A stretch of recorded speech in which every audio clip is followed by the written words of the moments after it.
सास बहू का झगड़ा। अनामिका की सास पुष्पा अपनी बहू को कुछ खास पसंद नहीं करती थी और इसीलिए दोनों सास बहू में आए दिन झगड़ा होता रहता था। सास बहू के झगड़े के चक्कर में अनामिका के पति मोहित की जिंदगी मुश्किल में पड़ गई थी। बेचारा बार बार माँ और बीवी के झगड़े को सुलझाता ही रहता था, लेकिन दोनों समझने का नाम नहीं लेती थी। वैसे तो सब कुछ ठीक ठाक चल रहा था, लेकिन एक दिन अनामिका और पुष्पा के अंदर जोरदार झगड़ा हुआ और बात कुछ इस तरह थी। बहू, मैंने तुम्हें कल अपनी एक साड़ी धोने के लिए दी थी। हाँ मम्मी जी, वो साड़ी धोकर मैंने आपकी अलमारी में रख दी है। उसी की बात कर रही हूँ मैं। जरा देख तो, इस साड़ी को देखकर किसी भी तरह से लगता है ये धुली हुई है। अरे मम्मी जी, मैंने आपकी साड़ी वॉशिंग मशीन में अच्छे से धोकर सुखाकर आपकी अलमारी में तह बनाकर रखी थी। आपके तो नखरे खत्म ही नहीं होते। अरे कैसे बात कर रही है मुझसे? मेरे नखरे? अरे मोहित, जरा ये देख तो, ये साड़ी धुली हुई लग रही है क्या? अरे मम्मी, जब अनामिका कह रही है कि उसने साड़ी धोई थी तो मान लो ना। हर बात पर झगड़ा करना जरूरी है क्या? क्या है ना मोहित, तुम्हारी माँ को तो मेरे हर काम में नुस्ख निकालने की आदत पड़ गई है। जब तक दो चार खरी खोटी सुना नहीं लेती ना, इनका दिन नहीं निकलता। अरे चुप कर, बहू होकर मुझे जवाब देती हो। एक तो गंदे कपड़े उठाकर अलमारी में रख दिए, ऊपर से कैंची की तरह कचर कचर बोली जा रही हो। अरे मम्मी जी, आपको समझ में नहीं आता क्या? मैंने साड़ी धो कर रखी थी। तो फिर इतनी गंदी क्यों लग रही है? मुझे क्या पता मम्मी जी, आप इस पर इस तरह तेल और घी की चिकनाई के दाग लगाकर लाएंगी तो ये मेरी जिम्मेदारी थोड़ी ना है। अरे तो हाथ से धोना चाहिए था ना। मैं आपकी बहू हूँ, नौकरानी नहीं जो एक कपड़ा रगड़ रगड़ कर हाथ से धो दूंगी। आपको पहननी है तो पहनिए, नहीं तो रख दीजिए। तुझे तो मैं अच्छी तरह बताऊंगी, मुझे जवाब देती है।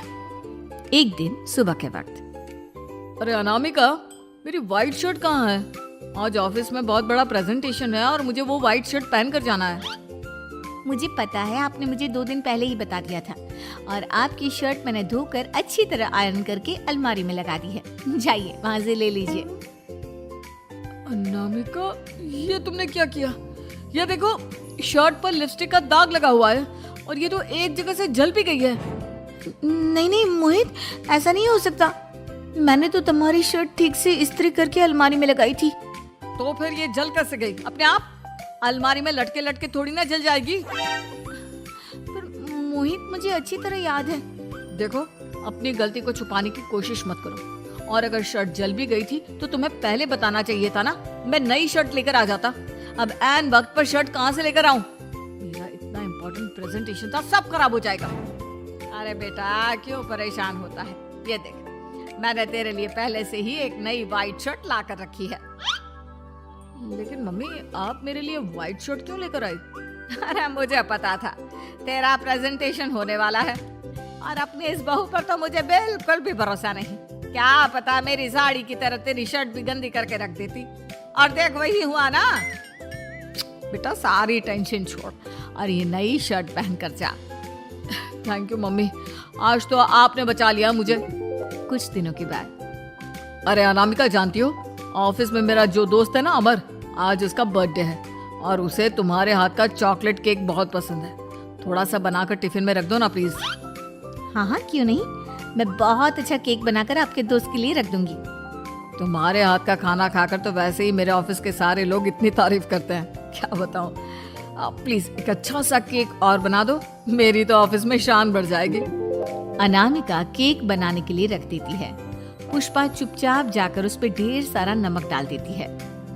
देख अमर, तेरी भाभी ने तेरे लिए चॉकलेट केक बनाकर भेजा है, तुझे बहुत पसंद है ना? यार, तू बहुत किस्मत वाला है। भाभी इतना अच्छा खाना बनाती है और साथ में केक भी। वैसे भाभी को थैंक यू बोलना। थैंक यू बाद में, पहले तो ये केक खा कर देख। बहुत मेहनत से बनाया है अनामिका ने।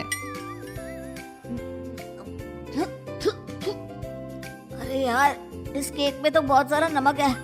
लगता है भाभी ने शक्कर की जगह खूब सारा नमक डाल दिया है। अरे मोहित, तू तो अपनी बीवी की कुकिंग की बहुत तारीफ करता फिरता है। जरा पूछना अपनी बीवी से, केक में नमक कब से डलने लग गया? क्या यार, तुझे भी मेरा ही जन्मदिन मिला था बिगाड़ने के लिए। केक नहीं लाना था तो मत लाता, कम से कम मुझे इस तरह नमक वाला केक तो नहीं खिलाता। अरे नहीं यार, अनामिका ऐसा नहीं कर सकती, जरूर कुछ गड़बड़ हुई होगी। घर जाने के बाद अनामिका, अगर तुम्हारा केक बनाने का मन नहीं था तो ना बनाती, लेकिन मेरी बेइज्जती करवाने की क्या जरूरत थी? अरे आपकी बेइज्जती, ये आप क्या कह रहे हैं? मैंने तो सुबह आपको इतने अच्छे तरीके से केक बना कर दिया था। हाँ, लेकिन उसमें इतना सारा नमक डाल दिया था कि आज ऑफिस में मेरा अच्छा खासा मजाक बना है। मेरे सारे दोस्त हंस रहे थे मुझ पर। अरे बेटा, मैंने तो तुझे पहले ही समझाने की कोशिश की थी। एक नंबर की गैर जिम्मेदार है ये लड़की, कोई काम ठीक से नहीं करती। उस दिन भी गंदी साड़ी रख दी थी मेरी अलमारी में और झूठ बोल रही थी। कुछ दिनों के बाद अनामिका देखो, मैंने अपना लैपटॉप चार्जिंग पर लगाया है, उसे अच्छी तरह चार्ज होने देना। मेरी एक अर्जेंट मीटिंग है, प्लीज बीच में से हटाना मत। हाँ ठीक है, मैं नहीं हटाऊंगी। पुष्पा चुपचाप से जाकर चार्जिंग का बटन बंद कर देती है। थोड़ी देर बाद अरे ये लैपटॉप चार्ज क्यों नहीं हुआ? और ये बटन किसने ऑफ कर दिया? अनामिका इधर आओ। क्या हुआ? क्यों चिल्ला रहे इतना? अनामिका, मैंने तुमसे कहा था ना, मेरा लैपटॉप चार्जिंग पर लगा हुआ है, मेरी अर्जेंट मीटिंग है। तुमने इसका स्विच ऑफ क्यों कर दिया? अरे मैंने ऐसा कुछ नहीं किया, मैं क्यों स्विच ऑफ करूंगी? कुछ दिनों से देख रहा हूँ अनामिका, तुम मेरा हर काम बिगाड़ देती। देखो ये अच्छी आदत थी, कम से कम तुम्हें इस बात का तो ध्यान रखना चाहिए था कि मेरी कितनी इम्पोर्टेंट मीटिंग थी। अब क्या करूंगा मैं? आई एम सॉरी मोहित, लेकिन सच में मैंने जानबूझकर कुछ नहीं किया। अगर जानबूझकर नहीं किया तो क्या सब कुछ अपने आप हो जाता है? कभी मेरी शर्ट जल जाती है, कभी केक में नमक डल जाता है। आप मेरी बात क्यों नहीं सुनते? मैंने जानबूझकर कुछ नहीं किया।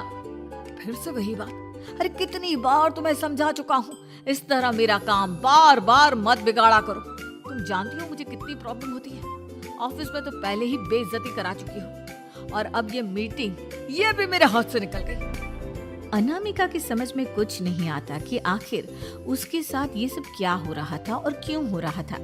फिर कुछ दिनों के बाद मोहित अपने ऑफिस से कुछ फाइल लेकर घर आता है। अनामिका, ये कुछ फाइलें हैं, इन्हें संभाल कर रख दो, और प्लीज इस बार ध्यान से, कोई गड़बड़ी नहीं होनी चाहिए। नहीं मोहित, कोई गड़बड़ी नहीं होगी। मैं सारी फाइल्स अलमारी में लॉक करके रखूंगी और चाबी अपने पास रखूंगी। अनामिका, जरा अलमारी की चाबी तो देना। क्यों मम्मी जी, आपको क्या काम है?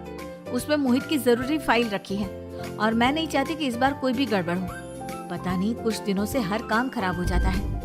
अरे मुझे उसमें से पैसे निकालने हैं और उसके बाद ले लेना अपनी चाबी। मैं खा नहीं जाऊंगी तुम्हारे पति की फाइल।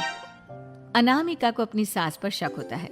चाबी देने के बाद वो चुपचाप छुपकर अपनी सास की हरकत देखती है। ये फाइलें उठाकर डस्टबिन में डाल देती हूँ, फिर देखना कैसे मोहित इसकी खबर लेगा। इस बार तो छोड़ेगा नहीं इसे। वैसे भी पहले मैंने जो कुछ भी किया है उसकी वजह से अच्छी खासी डांट पड़ी है, मजा आ जाएगा। अच्छा तो ये बात है, सारा काम मम्मी जी बिगाड़ देती हैं, वो भी इसलिए क्योंकि मेरा उनसे झगड़ा हो गया है। सास के जाने के बाद अनामिका मोहित को बुलाकर लाती है। क्या हुआ अनामिका, क्या दिखाना है? ये देखिए, आपकी फाइल डस्टबिन में पड़ी हुई है। इसीलिए तो कहा था संभाल कर रखना, और तुमने उठाकर ये फाइल डस्टबिन में डाल दी। मैंने नहीं, तुम्हारी मम्मी ने डाली है, मुझसे बदला लेने के लिए, ताकि तुम मुझे डांटो। और अगर मैंने डाली होती तो मैं तुम्हें दिखाने के लिए बुलाकर तो नहीं लाती ना। सही कह रही हो, मैं अभी मम्मी से जाकर बात करता हूँ। थोड़ी देर बाद, मम्मी सच सच बताइए, मेरी फाइल अलमारी में से निकालकर डस्टबिन में आपने डाली थी ना? अरे अपनी माँ पर इल्जाम लगाता है, शर्म नहीं आती तुझे? मैं इल्जाम नहीं लगा रहा हूँ मम्मी, जो सच है वही पूछ रहा हूँ। अब जल्दी से बताइए आपने ऐसा क्यों किया?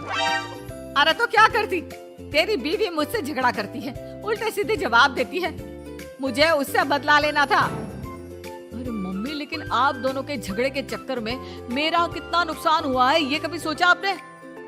मम्मी जी, अगर आपका बदला पूरा हो गया हो तो आइंदा ऐसी कोई हरकत मत करना, क्योंकि अब आपकी सच्चाई हमारे सामने आ चुकी है। यह तो वक्त ही बताएगा मैं क्या करूंगी और क्या नहीं। मम्मी जी कहा ना आप ऐसा कुछ नहीं करेंगी। अरे मेरी जो मर्जी आएगी वो मैं करूंगी। मेरा सर घूम रहा है, सास बहू के झगड़े में मेरी जिंदगी का तो कचरा हो गया है, कचरा।